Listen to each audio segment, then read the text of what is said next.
বলল, আব্বা লেখছে বইতে, কি করি বলেন তো দেখি।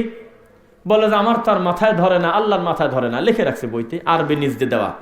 আমার তো মাথায় ধরে না, আমি আমার আদম সন্তানকে কিভাবে বাঁচাবো? এরা তো মরে শেষ, এরা তো খালি কাফের, খালি পাপ করে। তখন নাকি ঈসা নবী বলল, আব্বা আমার একটা আরজি আছে, আমার একটা গোপন কথা আছে। কি? বলে যে বলেন তো দেখি, খালেক যা সহ্য করতে পারে মাখলুক কে তা পারে? তখন আল্লাহ বলতেছে, না তাই কি পারে? বলে যে আমার একটা ওয়াদা আপনি রাগ করবেন না, আমার এই কথা আপনি রাখবেন। সেটা কি? একটা কাজ করেন, এটা লটারি করে দেন। এইভাবে কোনোদিন এ জাতিক ফেরাতে পারবো না। এ জাত তার নবীদের কষ্ট দিয়েছে, গালি দিয়েছে। ফারসালনা আলাইহিমুত তুফানা ওয়াল জারাদা ওয়াল কুম্মালা ওয়াদ দাফাদি ওয়াদ দামা আয়াতিম মুফাসসালাত ফাস্তাকবারু ওয়া কানু কওমান মুজরিমিন। এরা আমি আসার আগে একটা নবী ছিল, তার নাম ছিল মুসা। কি নাম?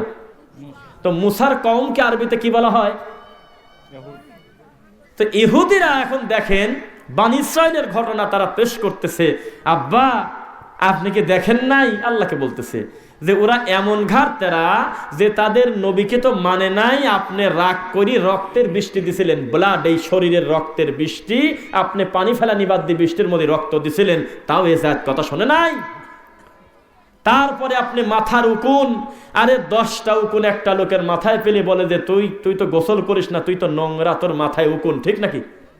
সে জায়গা আসমান থেকে ঝরঝর ঝরঝর করে, আল্লাহর কসম কোরআনের আয়াত বললাম শায়েখ আছে, আসমান থেকে আল্লাহ পানি ফেলানো বাদ দিয়ে একটা সময় ছিল উকুনের বৃষ্টি দেশে, তাও এ জাত ফেরে নাই। এ কথা ঈসা নবী তার বাপকে বলতেছে, ওই বইতে লিখে রাখছে, নাউজুবিল্লাহ।